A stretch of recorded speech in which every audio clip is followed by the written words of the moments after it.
우리는 지금 구원의 마지막 단계인 영화에 대해서 살펴보고 있습니다. 이 영화는 두 가지 차원에서 이루어지지요. 하나는 우리 몸의 영광스러운 변화이고 또 하나는 이 세상의 영광스러운 변화입니다. 아까 주일학교에서 말씀드린 대로 우리 몸에 죽었던 우리 몸이 영광스러운 몸으로 부활하는 것, 그리고 이 세상이 새하늘과 새 땅으로 변화되는 것, 이 두 가지가 영화에 다 포함되어 있습니다. 우리가 기억해야 될 것은 성부, 성자, 성령 하나님이 우리에게 주고자 하시는 구원은 절대 우리 영혼만 구원해서 천국에 살게 하시는 것이 아니라는 거예요. 우리의 육체까지 부활시켜서 영원히 썩지 않고 죽지 않는 영광스러운 몸으로 영원히 사는 영생을 누리게 하시고 이 영화롭게 부활한 우리의 이 몸이 살아갈 새로운 세상, 그 세상을 새하늘과 새 땅으로 준비하시는 것까지가 하나님께서 우리에게 주고자 하시는 구원의 최종 목적지라는 거예요. 구원의 꼴이라는 거예요. 결론. 그래서 학자들은 이것을 하나님의 창조 세계의 회복이다 이렇게도 얘기를 해요.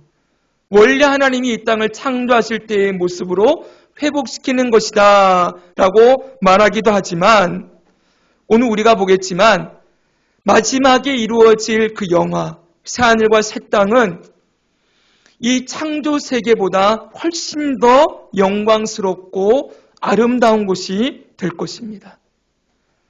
그래서 오늘 우리는 지난주에 이어서 하나님이 새롭게 변화시킬 이 세상, 새하늘과 새 땅이 어떤 성격을 가지고 있는지, 어떤 특징이 있는지를 우리가 지난주에 했던 말씀 잠깐 나누고 오늘 새로운 내용들을 함께 보려고 합니다. 자, 첫째로 이 새하늘과 새 땅은 어떤 곳인가 했더니 같이 한번 읽겠습니다. 시작. 새하늘과 새 땅은 하나님의 언약이 성취되는 곳이다. 여러분 본문 3절을 보면 이렇게 되어 있습니다. 내가 들으니 보좌에서 큰 음성이 나서 이르되 보라 하나님의 장막이 사람들과 함께 있음에 하나님이 그들과 함께 계시리니 그들은 하나님의 백성이 되고 하나님은 친히 그들과 함께 계셔서. 아멘. 여기 나오는 구절, 그들은 하나님의 백성이 되고 하나님은 친히 그들과 함께 계신다. 이 말씀은 구약 성경으로부터 계속해서 약속되어진 언약이라고 했습니다. 우리 지난주에 구약의 말씀들을 다 살펴보았었지요. 구약의 언약이 무엇입니까? 한번 따라하겠습니다. 나는 너희의 하나님이 되고 너희는 내 백성이 되리라. 이제 우리가 구약 성경 통독을 새롭게 4번째 시작을 했는데 여러분 펜을 가지고 성경 읽으실 때 성경에 계속 줄도 쳐가며 동그라미도 쳐가면서 읽어보세요.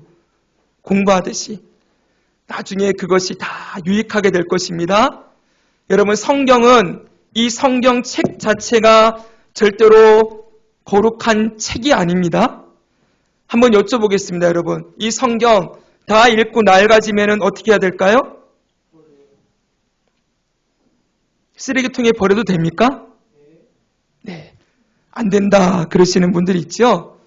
저희 어렸을 때 이 성경책 저는 베개로 베고 자다가 아빠한테 맞아 죽을 뻔했습니다. 어디 감히 이 성경책을 베고 자냐 그러면서 성경책을 발을 올려놨다가는 아주 그날은 죽음이었지요. 이 성경책을 거룩한 물건처럼 생각을 했어요. 아니요 여러분, 이건 책일 뿐이에요. 이 책에 담겨진 말씀이 거룩한 말씀이지 여러분 이 책이 거룩한 성물이 아니라는 거예요. 아시겠어요 여러분? 제 성경도 지금 벌써 10몇 년 쓰고 나니까 이제 다 벗겨지기 시작해요. 이거 너무 버리기 아까운데 그래도 다 쓰면 버릴 수 있겠죠. 그렇죠? 무슨 말이냐면 성경에 줄도 긋고 메모도 하시고 동그라미도 치고 하시면서 이 성경책에 담겨진 말씀을 여러분들이 하나하나 씹어 먹기를 소망합니다. 성경을 씹어 먹어봅시다. 여러분들이 성경을 볼 때, 구약 성경 볼 때 가장 핵심이 되는 구절이 바로 이거예요. 나는 너희의 하나님이 되고 너희는 내 백성이 되리라. 이 약속을 따라 하나님이 이스라엘을 구원하시고 그들을 백성 삼았는데 이들이 어떻게 합니까? 왕이신 하나님을 버리고 우상 숭배하고 이방 나라 섬기며 타락하고 범죄하지요. 그런데 이들을 위하여 하나님이 뭘 하십니까? 메시아 왕을 보내시는 거예요. 이들의 죄의 문제를 해결해 주실 메시아 예수 그리스도를 이 땅에 보내시면서 이렇게 약속합니다. 예수님은 누구신가 했더니 그의 이름의 뜻, 예수라는 이름의 뜻, 자기 백성을 저희 죄에서 구원할 자. 예수님이 오셔서 죄인들을 구원해서 하나님의 백성을 만드시겠다는 거예요. 그 약속대로 여러분 오늘날 이 시대의 저와 여러분까지 이 복음이 전해져서 예수를 믿는 모든 자들은 예수님이 왕이고 그 왕 대신 예수님의 백성으로 살아가는 구원의 복을 얻게 되었습니다. 아멘. 할렐루야. 아멘. 아멘이지요. 나는 너희 하나님, 너희는 내 백성이 되리라 하는 말씀이 오늘 우리에게까지 적용되어진 거예요. 그런데 문제는 무엇입니까? 우리가 하나님이 우리의 왕이고 우리가 그의 백성이 됐는데 우리의 모습이 백성답지 못하다는 게 문제라는 거예요. 이름은 그리스도인, 그리고 분명히 구원받은 하나님의 자녀, 하나님의 백성이라는 게 분명히 있는데 우리는 하나님의 백성답게 살지 못할 때가 너무 많지요. 그래서 오늘도 주님 앞에 부끄러움이 있고 주님 앞에 죄송스러움이 있지요. 그런데 여러분 이 땅에서 계속해서 우리가 배웠던 구원의 서정, 성화와 견인으로 우리를 끝까지 인도하셔서 마지막 영화에 이르게 할 때 우리가 살아가게 되는 새하늘과 새 땅은 이 약속이 완전히 이루어지는 땅이라는 거예요. 나는 너희 하나님, 너희는 내 백성이 되리라는 말씀이 100% 이루어지는 땅.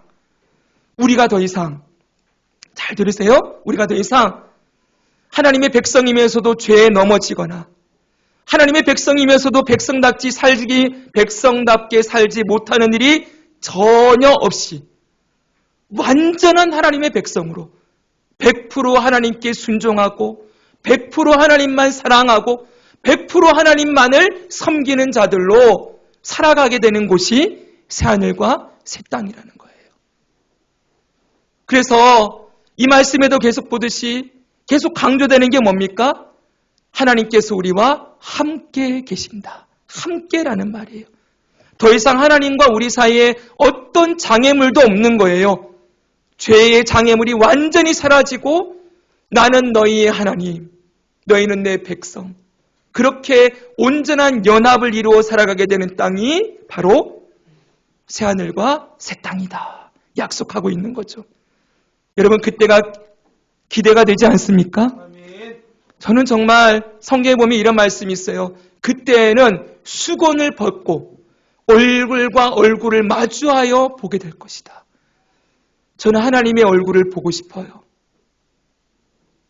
하나님께서 우리가 그 하나님의 영광을 우리의 눈을 들어서 바라보고 그 하나님이 우리를 바라보는 그 안에서 우리가 함께 살게 되는 그 땅이 새하늘과 새 땅입니다. 두 번째는 새하늘과 새 땅은 참된 위로를 누리는 곳이라고 했습니다. 여러분 4절을 보시면 이렇게 말씀되어 있습니다. 우리 같이 한번 읽겠습니다. 모든 눈물을 시작. 모든 눈물을 그 눈에서 닦아주시니 다시는 사망이 없고 애통하는 것이나 곡하는 것이나 아픈 것이 다시 있지 아니하리니 처음 것들이 다 지나갔음이라라. 아멘. 그 땅은 모든 눈물을 닦아주시는 땅이에요. 우리가 이 땅을 태어나는 순간부터 죽을 때까지 우리의 인생은 눈물길이요. 슬픔과 고생과 아픔이 있는 길을 걸어갑니다. 수많은 인생의 고난의 골짜기, 눈물의 골짜기를 지나가며 우리는 일평생 수고와 슬픔의 삶을 살아가겠지만 이 땅에서 죽음 이후 예수님이 다시 오시는 날 새하늘과 새 땅은 더 이상 뭐가 없어요? 눈물이 없는 곳이 될 것이다. 우리 하나님 아버지께서 우리의 눈에 눈물을 닦아주시고 다시는 눈물이 없는 참된 기쁨, 참된 희락, 그것을 누리며 살아가게 하는 땅이 바로 새하늘과 새 땅이라는 것입니다. 자, 이제 세 번째입니다. 세 번째를 같이 한번 읽어볼까요? 새하늘과 새 땅은 시작. 새하늘과 새 땅은 영원한 생명을 누리는 곳이다. 아멘. 다시 4절 보시면은 거기 보니까 다시는 사망이 없고 애통하는 것도 곡하는 것도 없다라고 선언합니다. 한번 따라할까요? 다시는 사망이 없고 애통하는 것도 곡하는 것도 없다. 여러분, 우리가 이 땅을 살아가면서 우리의 인생의 가장 큰 아픔이 무엇입니까? 바로 죽음이지요.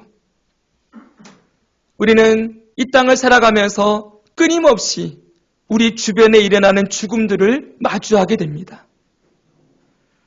특별히 그 중에서도 우리의 사랑하는 이들의 죽음을 우리는 필연적으로 이 땅에서 맞이할 수밖에 없어요. 태어날 때는 순서가 있지만 갈 때는 순서가 없다고 말하지요. 이 땅을 살아가며 사랑하는 이들을 먼저 떠나보내는 그 아픔이 우리 가운데 있을 것이고, 또 우리가 이 땅을 떠나갈 때 우리의 사랑하는 이들이 우리의 죽음 앞에 눈물을 흘리며 애통하며 곡하는 일들이 반드시 있을 거예요. 그런데 우리 주 예수님이 다시 오셔서 회복할 그 나라, 새하늘과 새 땅에는 더 이상 죽음, 애통하는 것, 곡하는 것이 없는 곳이 될 것이라고 말씀합니다. 다시 말하면 이것은 새하늘과 새 땅은 영원한 생명을 누리는 곳이라는 거예요. 한번 해볼까요? 영원한 생명을 누리는 곳. 영원한 생명을 누리는 곳. 예수님이 이 땅에 계실 때 거듭 약속하셨어요. 요한복음 3장 16절 17절 너무 잘 아는 말씀이지요. 하나님이 세상을 시작. 하나님이 세상을 이처럼 사랑하사 독생자를 주셨으니 이는 그를 믿는 자마다 멸망하지 않고 영생을 얻게 하려 하심이라. 하나님이 그 아들을 세상에 보내신 것은 세상을 심판하려 하심이 아니요 그로 말미암아 세상이 구원을 받게 하려 하심이라. 아멘. 그를 믿는 자마다 멸망하지 않고 영생을 얻게 하신다. 이 영생이 어디서 누려집니까? 네, 새하늘과 새 땅에서 영원히 누려진다는 거예요. 요한복음 5장 24절 내가 진실로 진실로 너희에게 이르노니 내 말을 듣고 또 나 보내신 이를 믿는 자는 영생을 얻었고 심판에 이르지 아니하나니 사망에서 생명으로 옮겨드니라. 아멘. 로마서 6장 22절 23절에 이렇게 말씀합니다. 그러나 이제는 너희가 죄로부터 해방되고 하나님께 종이 되어 거룩함에 이르는 열매를 맺었으니 그 마지막은 영생이라. 한번 해볼까요? 그 마지막은 영생이라. 그래요. 죄의 삭은 사망이요 하나님의 은사는 그리스도 예수 우리 안에 있는 영생이니라. 하나님의 은사는 선물이라는 거예요. 기프트. 하나님이 주시는 최고의 선물은 예수 그리스도 안에서 주시는 영생이다.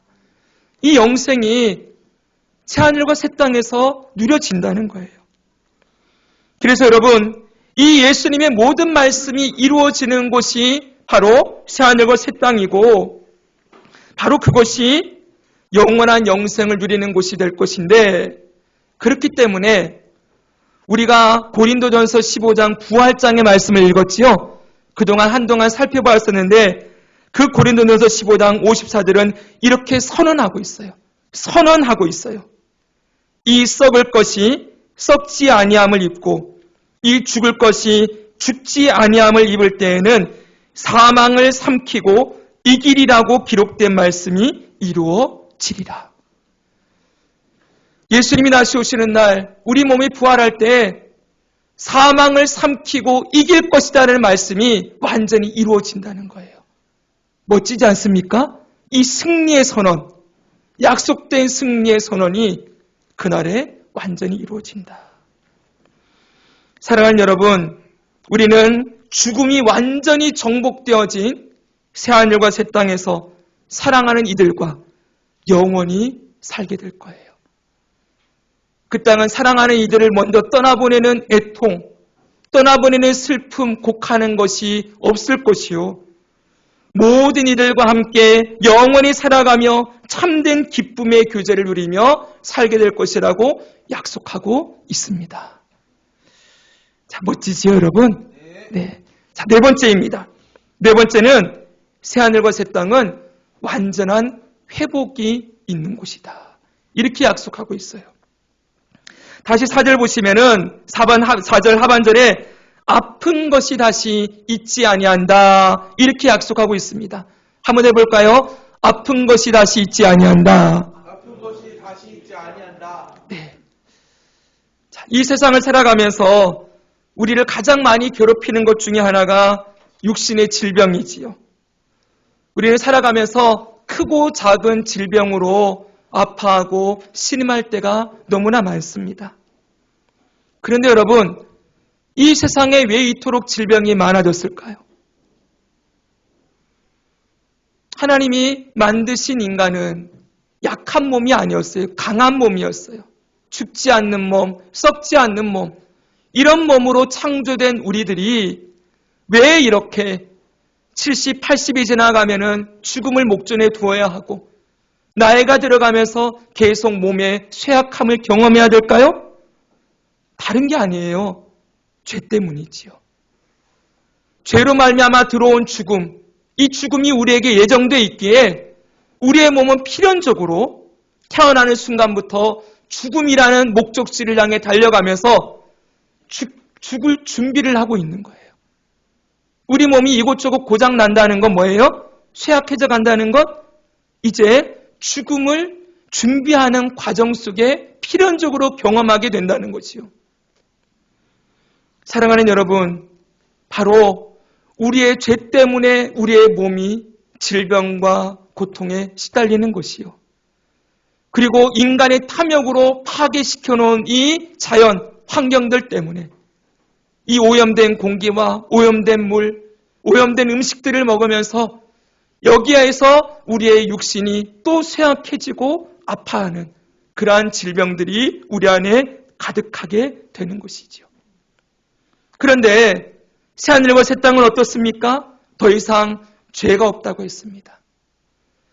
하나님 아버지께서 우리를 변화시키실 때 우리의 몸은 더 이상 죄짓지 않는 몸, 완전하게 성화되어진 100% 성화된 영광스러운 몸으로 변화될 것이요. 하나님이 회복하실 새하늘과 새 땅은 영광스러운 땅이기에 더 이상 그 땅에는 죄도 없고 인간의 정욕도 탐욕도 완전히 제거되어진 그런 땅일 거예요. 그러니 그 세상에는 어떤 질병이나 아픔도 없을 것입니다. 그것이 성경의 약속입니다. 자, 지금까지 우리는 이 요한계시록 21장 1절에서 4절에 나오는 새하늘과 새 땅의 성격을 살펴보았어요. 자, 그곳은 정리하면 우리가 완전한 하나님의 백성으로 살아가는 땅이요, 눈물과 죽음, 아픔이 없이 영생을 누리는 세상이 될 것이라고 약속해 두셨습니다. 여기 육신의 질병들 때문에 오랫동안 고통을 당하시는 분들이 우리 교우들 가운데 있는 것으로 알고 있습니다. 그리고 가족들 가운데 이런저런 질병과 아픔으로 아파하는 분들이 여기 계신 것으로 알고 있어요. 제가 오늘도 이 설교 예배 시간 들어오기 전에 우리 교회 금요 기도의 기도 제목 카드를 다시 한번 봤습니다. 여기 보시면은 우리 교우들의 가정을 향한 기도들, 또 열방을 향한 기도들이 쭉 적혀 있거든요. 여기 어떤 분이 그러셨어요. 우리 교회는 왜 이렇게 환자가 많아요? 그런 말씀하시는데 필연적으로 많을 수밖에 없겠지요. 그렇죠? 부모님들, 각종 사건, 사고, 여러 가지 아픔들과 고통이 가득한 세상을 우리가 살아갑니다. 그러나 여러분, 이게 끝이 아닙니다. 우리의 이름이 여기 올라갈 때도 있겠죠. 그렇죠? 수술하거나 아프거나 하면은 우리 여기에 이름이 올라갈 때가 있을 거예요. 그러나 여러분, 이게 끝이 아니라 영원한 생명과 영원한 회복과 참된 평화와 안식과 위로를 누리는 그 땅이 주님이 준비하신 땅이라는 것 기억하고, 이 땅에 고난과 수고와 슬픔과 눈물이 있다 할지라도 끝까지 그날을 소망하며 예수님 믿는 믿음을 지키고 승리하며 살아가기를 주 예수님의 이름으로 축복합니다. 아멘. 자, 그런데 여러분, 또 하나가 더 있어요. 지금 우리는 21장에 나오는 내용만 살펴봤는데 요한계시록은 22장까지예요. 자, 그래서 22장에 보면은 새하늘과 새 땅이 어떤 곳이라는 게 또 조금 더 내용이 나와 있어요. 자, 22장 1절, 2절을 우리 같이 한번 읽어보도록 하겠습니다. 또 그가, 읽겠습니다. 시작. 또 그가 수정같이 맑은 생명수의 강을 내게 보이니 하나님과 및 어린 양의 보좌로부터 나와서 길 가운데로 흐르더라. 강 좌우에 생명나무가 있어 12가지 열매를 맺되 달마다 그 열매를 맺고 그 나무 잎사귀들은 만국을 치료하기 위하여 있더라. 아멘. 자, 이 말씀을 보면 새하늘과 새 땅에 두 가지가 있어요. 하나는 생명수의 강이 있고, 따라할까요? 생명수의 강. 또 하나는 생명나무입니다. 시작. 생명나무. 생명수의 강이 흐르고 생명나무가 있다. 우리가 이 말씀을 생각하면 좀 떠올려지는 말씀이 있지요. 생명나무가 있었던 곳 어디입니까? 에덴 동산. 창세기 2장으로 가봅시다. 하면은 8절에 10절 보십시오. 여호와 하나님이 동방의 에덴에 동산을 창설하시고 그 지으신 사람을 거기 두시니라. 여호와 하나님이 그 땅에서 보기에 아름답고 먹기에 좋은 나무가 나게 하시니 동산 가운데에는 생명나무와 선악을 알게 하는 나무도 있더라. 강이 에덴에서 흘러나와 동산을 적시고 거기서부터 갈라져 내 근원이 되었으니. 아멘. 여기 보시면 에덴 동산에 생명나무가 있어요. 동산 중앙에. 그리고 에덴 동산으로부터 네 줄기의 강이 흘러나가는 것을 말씀해 주고 있습니다. 자, 이와 같이 지금 우리가 보고 있는 새하늘과 새 땅에도 생명수의 강이 흐른다고 했고 강 좌우에 생명나무가 심겨져 있다 이렇게 말씀하시니, 이렇게 볼 때 이 새하늘과 새 땅은 에덴 동산의 회복이라고 볼 수 있겠지요. 그렇죠? 창조의 회복이라고 볼 수 있을 것입니다. 그런데 단지 그것만이 아닙니다. 아까 서론에서 말씀드린 것처럼 그 창조 때와는 비교할 수 없는 영광스러움이 이 새하늘과 새 땅에는 있다는 거예요. 왜 그런지 한번 들어보십시오. 여러분, 다시 1절 보시면 여기 생명수의 강이라는 단어 앞에 수정같이 맑은 생명수의 강, 수정같이 맑다라는 수식어가 붙어져 있어요. 이게 무엇을 의미할까요? 수정같이 맑은, 단순하게 물이 정말 맑고 깨끗하다라는 의미를 얘기하는 것일까요? 그런데 우리는 지금 이 생명수의 강이 지금 이 세상에 흐르는 강물이 아니라는 걸 꼭 기억해야 돼요. 새하늘과 새 땅에 흐르는 생명수의 강이에요. 우리가 배웠던 대로 그날에는 하늘이 불에 타서 풀어지고 물질이 뜨거운 불에 녹아진다. 베드로후서 3장에 이번 주 암송 말씀에 나왔지요. 새롭게 변화되어지는 세상에 흐르는 생명수의 강이라는 거예요. 여러분, 그렇기에 이 생명수의 강은 단지 우리가 이 땅에서 보는 저 한강은 너무 더럽고 어디 깨끗한 강이 어디 있습니까? 이 땅에 정말 맑고 깨끗한 강, 보기가 어렵겠죠. 그런 강을 의미하는 게 아니라는 거예요. 왜 그런가? 예수님이 이 땅에 계실 때 가르쳐 주셨던 말씀이 있기 때문이에요. 이 말씀 한번 볼까요? 요한복음 4장 13, 14절입니다. 같이 한번 읽습니다. 시작. 예수께서 대답하여 이르시되 이 물을 마시는 자마다 다시 목마르려니와 내가 주는 물을 마시는 자는 영원히 목마르지 아니하리니 내가 주는 물은 그 속에서 영생하도록 솟아나는 샘물이 되리라. 아멘. 예수님께서 사마리아 여인을 만나셨을 때 내가 주는 물을 먹으면 영원히 목마르지 않는다. 이게 영원한 생명을 주는 물이 될 거라고 말씀해 주셨어요. 자, 그리고 요한복음 7장을 가겠습니다. 37절 38절입니다. 명절 끝날 곧 큰 날에 예수께서 서서 외쳐 이르시되 누구든지 목마르거든 내게로 와서 마시라. 나를 믿는 자는 성경의 이름과 같이 그 배에서 생수의 강이 흘러 나오리라 하시니. 그러면서 39절에 이어서 이는 그를 믿는 자들이 받을 성령을 가리켜 말씀하신 것이라. 아멘. 예수님이 내가 주는 물, 목마르거든 내가 주는 물을 먹어라. 그러면 영원히 그 안에서 그 샘물이 솟아나게 될 것이다. 근데 이게 그냥 물이 아니라 뭐라고요? 믿는 자들이 받을 성령을 가리켜 하신 말씀이다.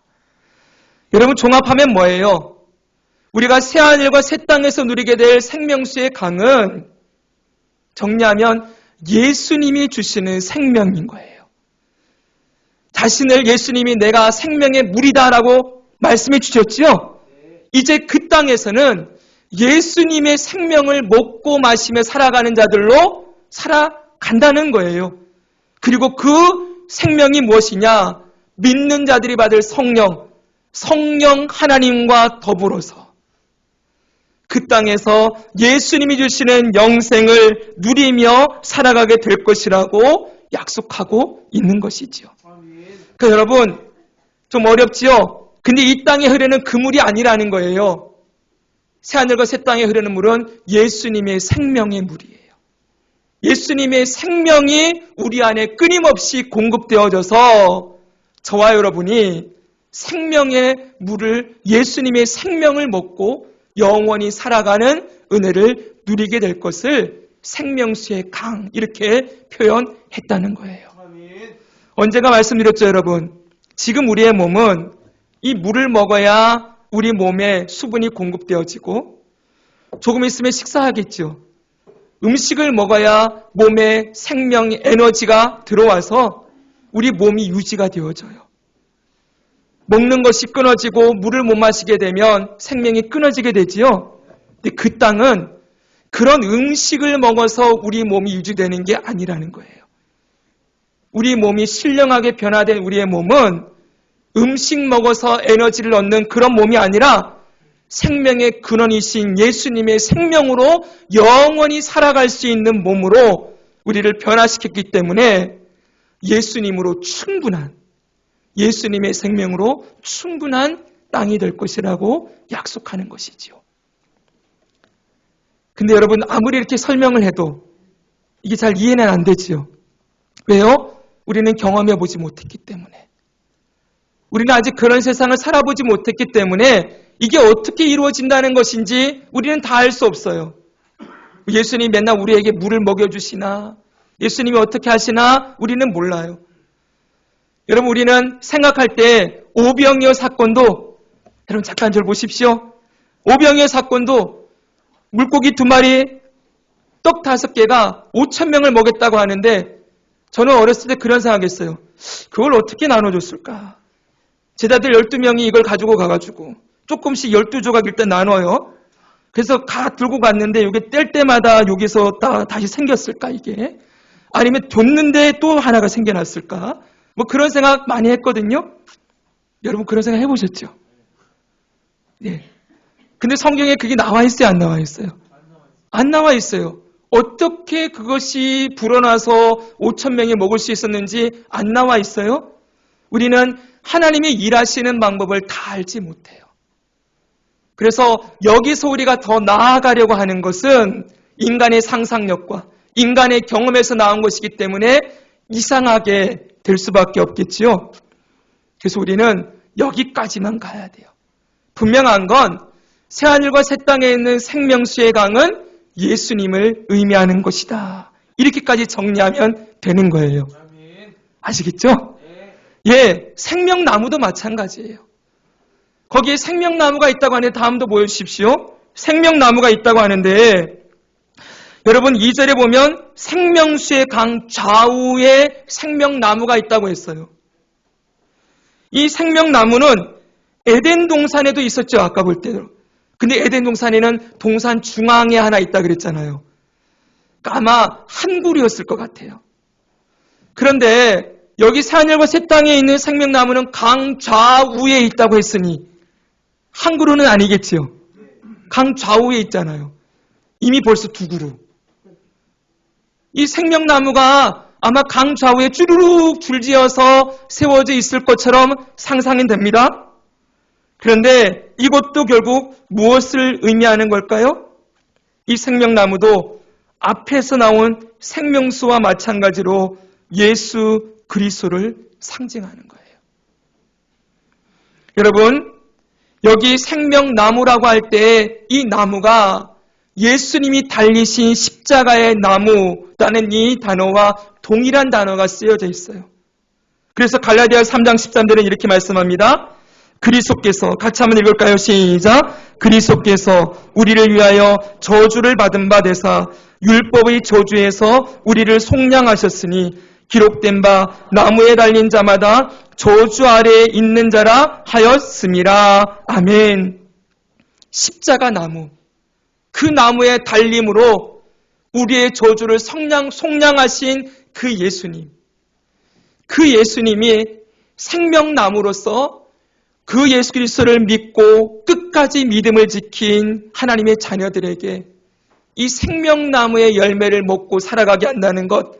다시 말하면 이 예수님을 통하여 생명을 누리며 살아가게 되는 것으로 이 말씀을 우리에게 약속하고 있다는 거예요. 가지마다 12과일을 맺고 그 잎사귀는 만국을 위하여 치료하기 위하여 있노라 그랬지요.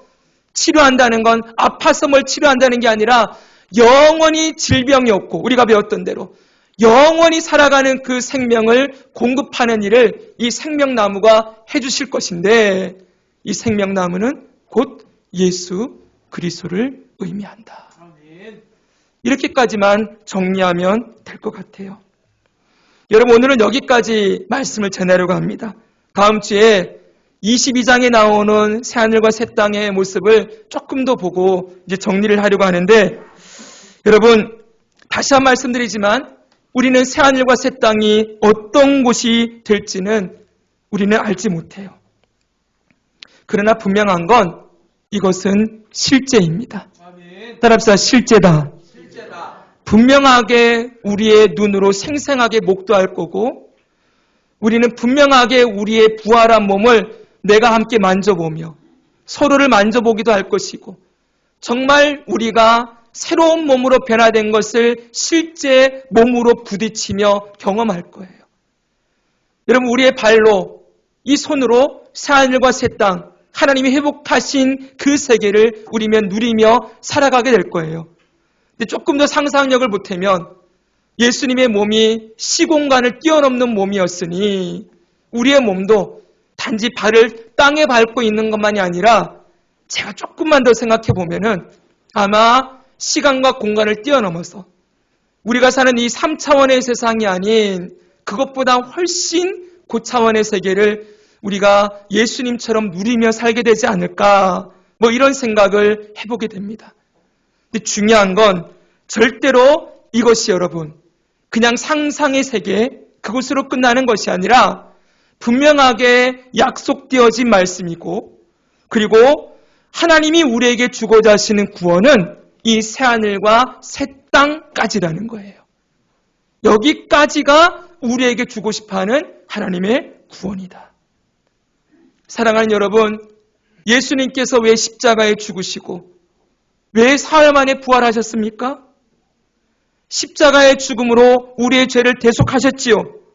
그리고 부활로서 부활의 첫 열매가 되셔서 우리도 모두 부활할 거라는 것을 약속하고 보증해주는 일로서 부활을 하신 거예요. 우리가 예수님의 부활을 분명히 믿는다면, 십자가와 부활을 믿는다면 우리도 우리의 죄가 다 씻겨지고 구원받은 하나님의 자녀가 될 뿐만 아니라 마지막 날 영화롭게 우리가 부활하여 예수님과 같은 몸을 입고 영원한 생명을 누리게 될 것이라는 이 약속은 분명한 약속이요. 거기까지 믿는 것이 우리의 믿음이라는 거예요. 아멘. 이 모든 것이 예수님의 은혜로 우리에게 주어졌습니다. 아멘. 우리가 행해서 받는 게 아니라, 우리가 뭔가 선한 일을 해서 받는 게 아니라 예수님의 십자가와 부활로 이미 구원을 완성하셨습니다. 아멘. 믿는 자에게 여기까지 주겠다. 네가 잘하면 영화 시켜주고, 네가 못하면 영화 안 시켜주고, 네가 하는 거 봐서 하나님의 자녀까지는 내가 되게 해주겠는데 그 다음 성화와 견인, 영화는 네가 너의 노력으로 이루어야 한다라고 하면은 우리는 소망이 없을 거예요. 그렇죠, 여러분? 그러나 여기까지 약속해놓고 보증으로 성령님을 보내주셨습니다. 우리 안에 예수 그리스도의 영이신 성령님이 살아계시고 그분이 우리를 성화로 인도하시고 끝까지 견디고 이기가시며 마지막 날 영화에 이르게 하실 것을 믿습니다. 이 값진 은혜를 우리에게 선물 주신 하나님께 늘 감사하고 우리 주 예수님의 구원의 은혜를 기뻐하며 끝까지 예수님 믿고 따라가는 믿음으로 주님을 영화롭게 하고 주님을 자랑하고 주님을 증거하는 자로 살아가는 우리 모두가 되기를 주 예수님의 이름으로 축복합니다. 아멘.